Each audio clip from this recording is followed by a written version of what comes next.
I'm thinking about Genesis chapter 12, when God spoke to Abraham, and I was just noticing that the first word that was ever given to Abraham was not where he was going, but where he couldn't stay. And I want to just read you this chapter 12, verse 1 verse. It says, "Now the Lord said to Abram, go forth from your country and from your relatives and from your father's house, and listen to this, to a land I will show you. To a land I will show you." If you would have spoke to them a week into their journey and said, "Where are you going?"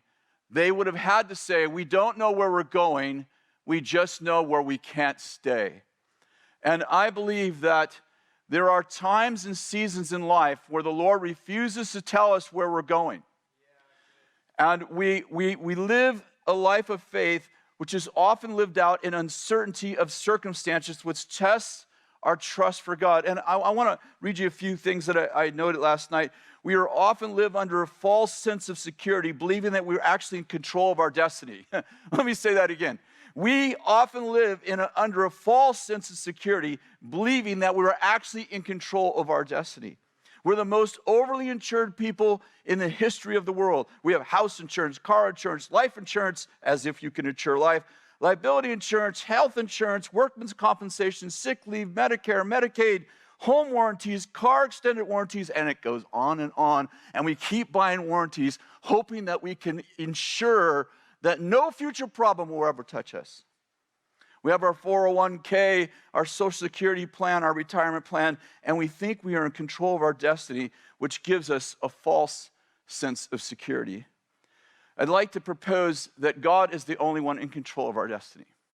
In Psalms 119, 105, Psalms 119, 105, that's a lot, there's a lot of verses in that chapter. It says this, "Your word is a lamp to my feet and a light to my path." And I've shared this a few times lately, especially. God is often, there are times and seasons where God is a lamp to our feet, and there are other times when he's a light to our path. And I think it's important to realize that the lamp to our feet seasons teaches us how to trust God for the care of ourselves. And what I'm getting at is that there are times when the Lord refuses to show us our future, our destiny, even our purpose, because the goal is for us to have ourselves anchored in him, not anchored in the vision he has for our lives.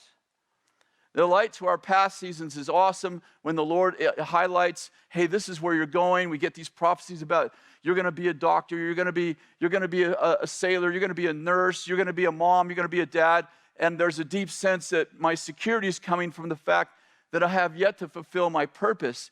But there are seasons and times where the Lord actually blinds us to tomorrow so that we could build a relationship and security, not in where we're going, but in who we're with.